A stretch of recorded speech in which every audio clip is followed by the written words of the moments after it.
इसमें पहला क्वेश्चन है, name the type of chemical reaction in which calcium oxide react with water. ठीक है, आपको सबसे पहले बताना है कि किस टाइप का रिएक्शन है अगर कैल्शियम ऑक्साइड रिएक्ट करता है वाटर के साथ। तो देखो, सबसे पहले हमने क्या लिया, CaO, इसको बोलते हैं कैल्शियम ऑक्साइड, और हमने क्या लिया साथ में, वाटर, H2O। ठीक है, अब बात करते हैं बनेगा क्या। तो याद रखना, ये है मेटल ऑक्साइड, ये है वाटर, तो इसका फॉर्मूला भी होता है मेटल ऑक्साइड प्लस वाटर, क्या बनता है, बेस, है ना, CaOH का होल ट्वाइस, और साथ में कुछ हीट रिलीज होती है, ध्यान रख लेना, कुछ हीट रिलीज होती है। ठीक है, इस तरीके से आपको ध्यान रखना है। इसके बारे में एक्स्ट्रा चीज़ें क्या ध्यान रखनी है, इसका कुछ साइंटिफिक नेम है या कॉमन नेम है, वो ध्यान रखना है। कैल्शियम ऑक्साइड के बारे में आपको ध्यान रखना है, इसको बोलते हैं क्विकलाइम। क्या बोलते हैं उसको, क्विकलाइम। इसका आपका नाम बताइए, क्या इसको बोलते हैं, वाटर। ये जो हमारे पास बनता है इसको बोलते हैं स्लेक्ट लाइम। क्या बोलते हैं इसको, स्लेक्ट लाइम। ठीक है, देखो हम एक रिएक्शन से क्या करते हैं, और भी एक्स्ट्रा चीज़ें पढ़ते हुए जाते हैं। अगर इस रिएक्शन से अगर अभी पूछा है टाइप्स ऑफ रिएक्शन, आगे और भी कुछ पूछ सकता है, इसका नेचर पूछ सकता है। तो हमने सबसे पहले क्या देखा कि कैल्शियम ऑक्साइड का फॉर्मूला क्या होता है, CaOH2O, और हमारा क्या बन गया, CH का होल ट्वाइस। इस क्वेश्चन में ना जस्टिफाई भी करने के लिए बोला है, क्या कि बैलेंस भी कीजिए साथ में। ठीक है, तो हम इसको बैलेंस करते हैं। देखो, यहाँ कैल्शियम कितना है 1, यहाँ कैल्शियम कितना है 1, बैलेंस है। यहाँ हाइड्रोजन कितना है 2, यहाँ भी हाइड्रोजन कितना है 2। ठीक है, ऑक्सीजन देखो कितना है 2, यहाँ भी ऑक्सीजन देखो 1 2, मतलब ये इक्वेशन जो है पहले से ही बैलेंस है ना, तो उसको मैं बैलेंस करने की जरूरत नहीं है। ठीक है, अब देखो कुछ हीट निकली है, हीट जैसे ही निकल रही है हम समझ गए कि किस टाइप का रिएक्शन हो सकता है। एक तो देखो आपस में दो रिएक्टेंट ऐड हो गए, एक प्रोडक्ट बना रहे हैं, इसका मतलब एक कॉम्बिनेशन रिएक्शन हुआ। एक रिएक्शन तो हमारा ये आ गया, हमारा मतलब एक आंसर ये आ गया, और साथ में हमें बताना है हीट अगर रिलीज हो रहा है तो कौन सा रिएक्शन हो सकता है, एक्सोथर्मिक। तो हमें हमारा इसका दो आंसर आ गया, ध्यान रखना। एक तो आ गया कि एक ऐसा, एक तो ये कॉम्बिनेशन रिएक्शन है, ध्यान रख लेना कैसा है, कॉम्बिनेशन रिएक्शन है, और साथ में क्या है, एक्सोथर्मिक रिएक्शन भी है ना। एक्सोथर्मिक रिएक्शन में क्या होता है, जिसमें एनर्जी रिलीज हो, जिसमें हीट रिलीज हो, याद रखना, जिसमें हीट रिलीज हो। और अगर हीट एब्जॉर्ब होता तो कौन सा हो जाता, एंडोथर्मिक रिएक्शन। ये भी आपको ध्यान रखना है। तो इससे एक्स्ट्रा एक और क्वेश्चन आता है कि इलेक्ट्रोलिसिस प्रोसेस में बताइए एक्सोथर्मिक है, एंडोथर्मिक है, और रिस्पिरेशन जो प्रोसेस होता है हमारे ह्यूमन बींग्स में, उसमें बताना है कि क्या होता है, एक्सोथर्मिक है, एंडोथर्मिक। तो आपको ये भी ध्यान रखना है कि इलेक्ट्रोलिसिस प्रोसेस के दौरान जो एंडोथर्मिक होता है रिएक्शन, ध्यान रखना पहली बात तो, क्योंकि उसमें क्या होता है, हीट एब्जॉर्ब होता है। ठीक है, और अगर मैं बात करूँ रिस्पिरेशन के दौरान, तो हमारे जो कॉम्प्लेक्स सब्सटेंस होते हैं वो ब्रेक डाउन होते हैं सिंपल सब्सटेंस में, तो उसमें होता है एक्सोथर्मिक रिएक्शन। तो आपको ये दोनों एग्जांपल एक्स्ट्रा में ध्यान रखना है। ठीक है, और क्या बन सकता है इससे एक्स्ट्रा क्वेश्चन, देखो हमें पता है, ये पूछ सकता है कि CaO का नेचर बता दो कैसा होता है। CaO का नेचर मतलब एसिडिक नेचर है या बेसिक नेचर है। एक चीज मैं आपको बता रहा हूँ, ध्यान रखना, अगर मेटल का ऑक्साइड हो तो हमेशा कैसा नेचर होता है, बेसिक नेचर। कैसा होगा, बेसिक नेचर।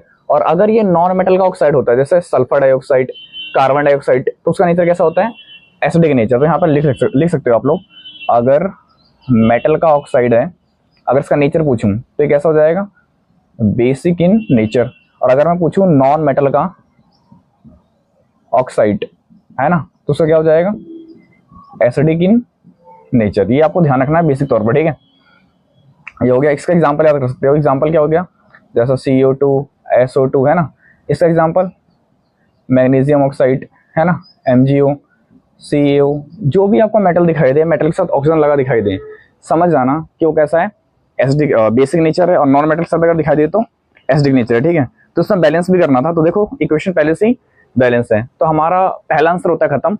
अब हम चलते हैं नेक्स्ट क्वेश्चन की ओर। ठीक है,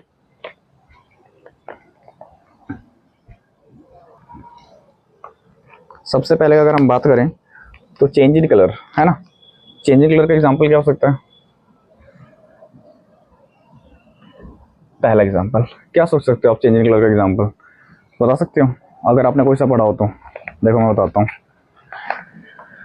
एक एग्जांपल है बड़ा famous, copper plus silver nitrate के साथ AgNO3 का whole twice. Change in colour देखो कैसे होता है, ये कॉपर जो है अभी ओरिजिनल कलर का कैसा है, ब्राउन है, ठीक है। इसको जैसे ही आप इसको चेंज करवाओगे, क्योंकि देखो कॉपर जो है मोस्ट रिएक्टिव एलिमेंट है एज कम्पेयर टू सिल्वर, तो सिल्वर को क्या कर देगा, डिस्प्लेस कर देगा। जैसे सिल्वर को डिस्प्लेस करेगा तो यहाँ जाएगा कॉपर नाइट्रेट और प्लस एजी सिल्वर अलग हो जाएगा। इसका कलर यहाँ क्या था, ब्राउन, ओरिजिनल कलर कौन सा था इसका, ब्राउन। अब इसका कलर क्या हो गया, थोड़ा सा ग्रीन, तो ग्रीनिश बोलते हैं उसको, ब्लूइश ग्रीनिश, ब्लूइश ग्रीन ऐसा करके, तो इसका याद कर लो ग्रीनिश, ठीक है। तो एग्जांपल हो गया चेंजिंग कलर का। वैसे ही आपको ध्यान रखना है चेंजिंग टेम्परेचर का। देखो चेंजिंग टेम्परेचर का भी हमने जस्ट पीछे क्वेश्चन किया था कि अगर मैंने कैल्शियम ऑक्साइड का रिएक्शन करवा दिया H2O के साथ, तो हमारे पास क्या बनेगा, CaOH का होल ट्वाइस, साथ में कुछ हीट रिलीज होगी, है ना। तो देखो यही जो हीट रिलीज हुई है, टेम्परेचर बढ़ गया रिएक्शन का। पहले टेम्परेचर कुछ और था रिएक्टेंट का, अब प्रोडक्ट का जो रिएक्शन हुआ उसके बाद उसका टेम्परेचर आया वो थोड़ा सा बढ़ के आया, तो ये हो गया चेंज इन टेम्परेचर का एग्जाम्पल। अब आता है किसका एग्जाम्पल, फॉर्मेशन ऑफ प्रेसिपिटेट का। तो फॉर्मेशन ऑफ प्रेसिपिटेट का आप कैसे समझोगे, क्या रिएक्शन हो सकता है। एनसीईआरटी में एक रिएक्शन है जो कि काफी फेमस है, ठीक है। सोडियम सल्फेट का आपने सुना होगा, Na2SO4, इसको बोलते हैं सोडियम सल्फेट, और साथ में बेरियम क्लोराइड BaCl2, इसको बोलते थे डबल डिस्प्लेसमेंट रिएक्शन, और ये प्रेसिपिटेट रिएक्शन का एग्जांपल भी होता था। तो एन ऐसे को तोड़ते हैं, इसको ध्यान रखना, प्लस माइनस कैटायन आयन में ब्रेक कर दो, इस प्लस वाले को इस माइनस के साथ जोड़ दो, सेम है इस प्लस वाले को इस माइनस के साथ जोड़ दो, तो आ गया हमारा NaCl, है ना, और साथ में आ गया BaSO4, यही बनता है प्रेसिपिटेट। क्या बनता है, प्रेसिपिटेट, इसी बोलते हैं इनसॉल्यूबल प्रोडक्ट, इनसॉल्यूबल प्रोडक्ट, ठीक है। तो ये भी हमारा आंसर होता है खत्म। इस क्वेश्चन को अच्छे से समझो एक बार, पढ़ा होगा ना, पीएस स्केल आपने पढ़ा होगा, है ना। बीच में क्या होता था 7, इसमें क्या होता था 6, ये 5, ये 4, ये 3, ये 2, ये 1 मान लेते हैं, ये 8, ये 9, ये 10, ये 11, ये 12, ये 13 और ये 14, ठीक है। ये होता था न्यूट्रल, बीच वाला न्यूट्रल, है ना। इधर से इधर की ओर चलते हैं एसिडिक की ओर, लेफ्ट हैंड साइड, और राइट हैंड साइड क्या होता है, बेसिक, ये सभी को पता होगा, है ना। न्यूट्रल कलर कैसा होता है, ध्यान रखना, ग्रीन, ग्रीन कलर होता है, और न्यूट्रल होता है क्या है, वाटर, H2O। तो अगर कोई पूछे H2O का pH बताओ क्या होगा, तो H2O का pH कितना होता है, 7, ध्यान रख लेना, ठीक है। और हम जैसे 7 से पीछे की ओर चलते हैं तो जो एसिडिसिटी होती है वो इंक्रीज करती है, ठीक है। जो एसिड की कॉन्सेंट्रेशन होती है H+ आयंस की, वो इंक्रीज करती है लेफ्ट हैंड साइड में। अगर 1 वाला और 3 वाले में अगर मैं कंपेयर करूँ, तो 1 वाले की कंसेंट्रेशन ज्यादा होगी H+ आयंस की एज कम्पेयर टू 3 वाले से। और अगर मैं आपसे पूछूं बेसिक साइड में कि 8 वाले की कंसेंट्रेशन H+ ज्यादा होगी या 10 वाले की H+ कंसेंट्रेशन ज्यादा होगी, तो 8 वाले की ज्यादा होगी, क्योंकि लेफ्ट हैंड साइड वाले की कंसेंट्रेशन ज्यादा होती है, ध्यान रखना। चलो क्वेश्चन के अकॉर्डिंग चलते हैं। तो क्वेश्चन क्या रहता है कि पहले वाले का अगर टोमेटो जूस का pH 4.6 है, उसका pH कितना इन लोगों ने बोल रखा है 4.6 है, तो स्वाद में कैसा लगेगा, टेस्ट में कैसा लगेगा, देखो 7 से लेस देन है तो कैसा होगा, एसिडिक होगा, मतलब इट इज सोरिन टेस्ट। तो उसका आंसर आप देख सकते हो, इट इज सोरिन टेस्ट, स्वाद में खट्टे होते हैं, ध्यान रखना, इट इज सोरिन टेस्ट। पूछा है जस्टिफाई क्यों, क्योंकि ये क्या होता है, एसिडिक इन नेचर होता है, इसलिए एसिडिक इन नेचर, है ना। किसके according, according to PS scale, ये भी बोल सकते हो। तो पहले पार्ट का आंसर तो हमारा आ गया। अब देखो सेकंड पार्ट क्या कह रहा है, how do we differentiate between a strong acid and weak base in terms of ion formation in aqua solution. बड़ा अच्छा क्वेश्चन कहा है कि स्ट्रॉन्ग एसिड, स्ट्रॉन्ग वही है ना, हाँ, strong acid and weak base में आप डिफरेंस कैसे करोगे, strong acid and weak base, देखो बहुत आसान है। और इन टर्म्स ऑफ आयनाइजेशन बोला है, कहने का मतलब क्या है, अगर मेरे पास एक एसिड है स्ट्रॉन्ग एसिड, अगर मैं पानी में इसको डिसॉल्व कर दूं तो क्या होगा, और एक बार वीक बेस को, दोनों वीक बेस को भी डिसॉल्व कर दूं पानी में तो क्या होगा। देखो जब हम स्ट्रॉन्ग एसिड को डिसॉल्व करते हैं, एग्जांपल ले लेते हैं, जैसे HCl है मेरे पास, ये दिख रहा है HCl, जैसे ही मैं HCl को डिसॉल्व करूंगा पानी के अंदर, तो इसके आयंस जो है ना H+ आयंस, वो बहुत जल्दी डिसोशिएट हो जाएंगे। डिसोशिएट का मतलब क्या होते हैं, इसके अंदर से H+ आयंस रिलीज होंगे और पानी में जल्दी घुल जाएंगे। तो याद रखना, ये H+ आयंस जो है ना, ये वाले H+ आयंस, वो क्या होंगे, डिसोशिएट हो जाएंगे, कंप्लीटली डिसोशिएट हो जाएंगे, ध्यान रखना, डिसोशिएट हो जाएंगे। क्या हो जाएंगे, डिसोशिएट, कैसे, कंप्लीटली डिसोशिएट हो जाएंगे, ध्यान रखना, कंप्लीटली डिसोशिएट हो जाएंगे। As compared to weak base, जब हम वीक बेस को डालेंगे तो उसके अंदर कौन सा आयंस होता है ज़्यादातर, OH माइनस आयंस, है ना। जैसे हम एग्जाम्पल दे सकते हैं NaOH को, इसमें जो मेन आयंस होते तो H प्लस भी है, लेकिन सब ज़्यादा क्या होता है, OH माइनस आयंस। जब हम इसको पानी में डालेंगे तो OH माइनस आयंस जो है वो क्या करेगा, रिलीज तो होगा लेकिन बड़ा धीरे होगा। लेकिन देखो मैंने गलत एग्जांपल ले लिया, वीक बेस लेना ना, तो वीक बेस को ले लेते हैं अमोनियम हाइड्रोक्साइड ले लेते हैं NH4OH, क्योंकि स्ट्रॉन्ग बेस तो जल्दी रिलीज होता है। तो जो उसमें OH माइनस आयंस है, ये OH माइनस आयन जो है वो रिलीज तो होंगे, लेकिन कैसे होंगे, पार्शियली होंगे। पार्शियल का मतलब क्या हो गया, थोड़ा थोड़ा होंगे। मान लेते हैं जैसे मैंने HCl को पानी में डिप किया तो ये 5 सेकंड के अंदर ही जो है कंप्लीटली डिसोशिएट होगा, कंप्लीटली तरीके से घुल मिल गया। लेकिन अगर मैं बात करूँ वीक बेस का या वीक एसिड का, अगर इन दोनों से हम कुछ भी वीक वाले लेते हैं और पानी में डिजोल्व करते हैं तो काफी समय लेता है। काफी समय का मतलब हो गया 15 मिनट 20 मिनट ऐसे मान लेते हैं, तो इतना समय लेता है डिजोल्व होने में, ठीक है। तो इसका आंसर ये हो गया, ठीक है। तो बता देना इसका आंसर, डिसोसिएशन के कारण, है ना, partial dissociation and completely dissociation. अब आता है थर्ड पार्ट। अब देखो थर्ड पार्ट क्या कह रहा है, कह रहा है the acid rain can make the survival of aquatic animal difficult. How, कह रहा है कि जब एसिड रेन हो जाए, एसिड रेन पता ना वो क्या होता है, जब रेन वाटर की pH 5.6 से कम हो जाए तो उस कंडीशन को हम क्या बोलते हैं, एसिड रेन।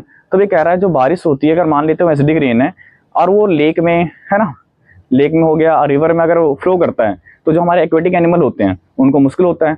ऐसा क्यों, तो यार सिंपल सा बताना जो मैं कह रहा हूँ, सुनना। इसका आंसर आप थोड़ा सा एक इंग्लिश में ना 2-3 वर्ड लिख देना, देखो सुनना।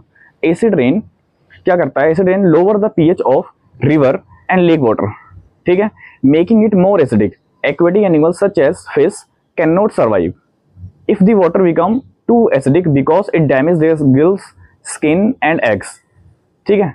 इतना लिख देना आप। कहने का मतलब है अगर एसिडिक रेन हो जाए और काफ़ी ज़्यादा हो जाए, अगर वो मिल जाए रिवर में या लेक में, तो जो वहाँ के एक्वेटिक एनिमल्स होते हैं उनको दिक्कत हो जाती है अपने गिल्स के फंक्शन करने में, स्किन उनका सही से काम नहीं करता, उनका मतलब पूरी बॉडी जो है वो डिस्टर्ब हो जाती है, उनका एक लाइफ प्रोसेस जो है काम नहीं अच्छे से नहीं करता, जिस कारण वो पूरी तरीके से खत्म होने लग जाते हैं। तो पानी जिस तरीके से जहरीला कर देता है कि जो उनका लाइफ प्रोसेस होता है पूरी तरीके से डैमेज कर देता है। इस तरीके से आप 2-3 वर्ड लिख देना। मैं बाकी आपको मैं यहाँ लगा दूंगा जो मैंने भी बोला है, आपको अच्छे से उसको सीधा कॉपी पेस्ट कर देना, ठीक है, आपको अच्छे से लिखना है इसको। चलो चलते हैं नेक्स्ट क्वेश्चन की ओर।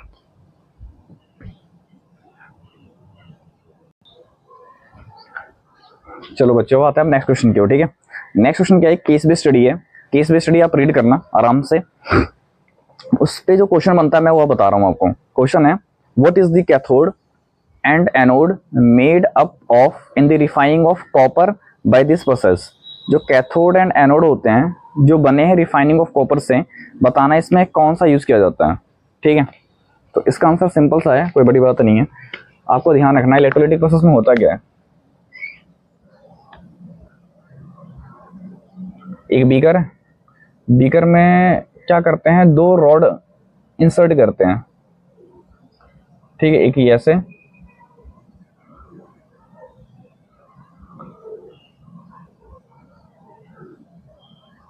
इस तरीके से, ठीक है, और उसको कनेक्ट कर देते हैं एक बैटरी से, एक बल्ब भी लगा देते हैं, ऐसा लगा देते हैं, ठीक है। ये रहा,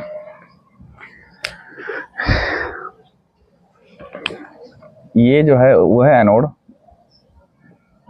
ये क्या है, कैथोड, ठीक है। एनोड पे क्या चार्ज होता है, पॉजिटिव, और कैथोड पे क्या चार्ज होता है, नेगेटिव। ये तो सभी को पता ही होगा ना। और इसमें हम एक लेते हैं इलेक्ट्रोलिटिक। इलेक्ट्रोलिट का मतलब क्या होता है, लिक्विड, है ना, लिक्विड। तो हमने लिक्विड किसका लिया, कॉपर सल्फेट का लिया, ये जो है कॉपर सल्फेट का। और कॉपर सल्फेट का कलर भी कैसा होता है, ओरिजिनल ब्लू होता है, ध्यान रख लेना। ये ले लिया मैंने CuSO4, ठीक, कॉपर सल्फेट ले लिया।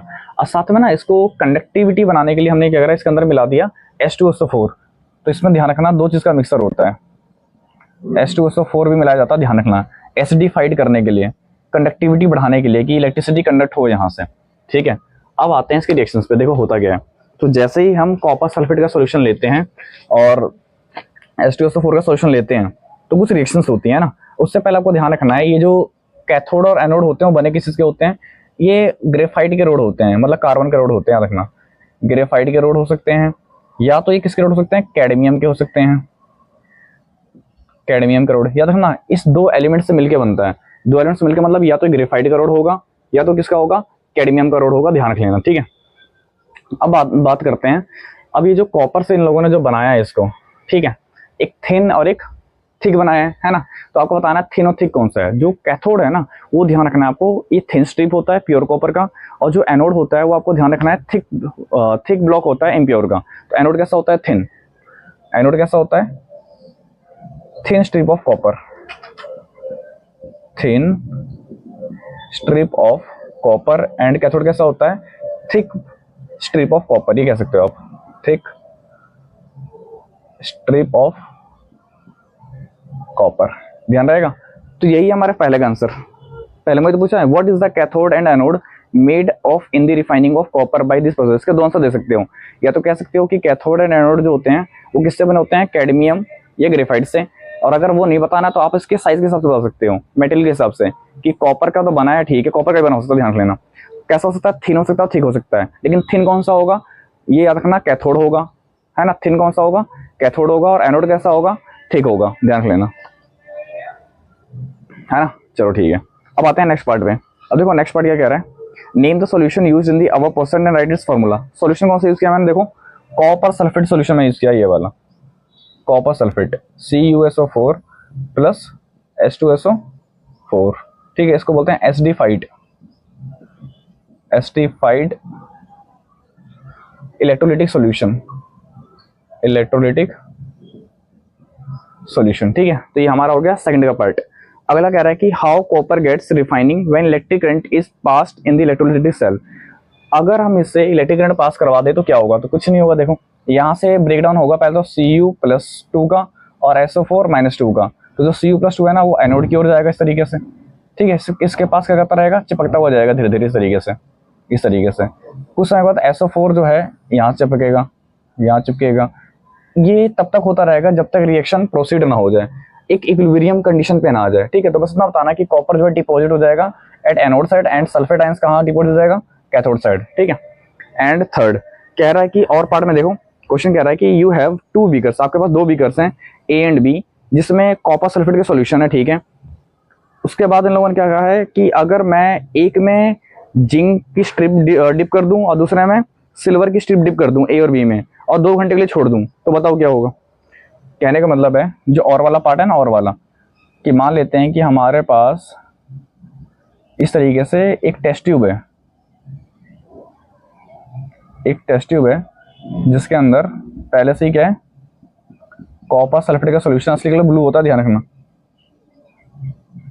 ठीक है। और ये भी कॉपर सल्फेट का सॉल्यूशन है मेरे पास पहले से ही। ये कैसा है, CuSO4 का सॉल्यूशन है मेरे पास, ठीक है।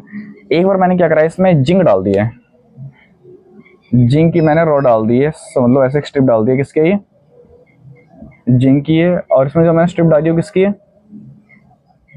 वो किसकी है, सिल्वर की है, ठीक है, सिल्वर की है। तो कह रहा है कि 2 घंटे के बाद बताओ क्या होगा। देखो क्या होगा, कॉपर सल्फेट सॉल्यूशन में जब हम जिंक को डालेंगे तो हमें पता है कि जिंक जो है वो मोर रिएक्टिव देन है किससे, कॉपर से। तो यहाँ रिएक्शन हो जाएगा, रिएक्शन ऐसा होगा जिंक प्लस कॉपर सल्फेट, तो जिंक इसको डिस्प्लेस कर देगा, तो आ गया ZnSO4, ये रिएक्शन हो जाएगा, ठीक है। अब इस रिएक्शन में हुआ क्या, कॉपर सल्फेट की असली जो कलर था वो कैसा था, ब्लू था। जिंक का अपना कलर होता है व्हाइट कलर का। तो कुछ समय के बाद क्या हुआ, इसका कलर जो है ना ब्लू कलर, वो फेड होने लग गया। फेड होने के बाद कैसा हो गया, ब्राउन कलर का होने लग गया धीरे धीरे, ठीक है। अगला अब बात करते हैं सिल्वर के साथ अगर कॉपर का रिएक्शन कराऊं तो क्या होगा। आपको चीज ध्यान रखना है कि Ag+CuSO4 बनता क्या है, सोचो।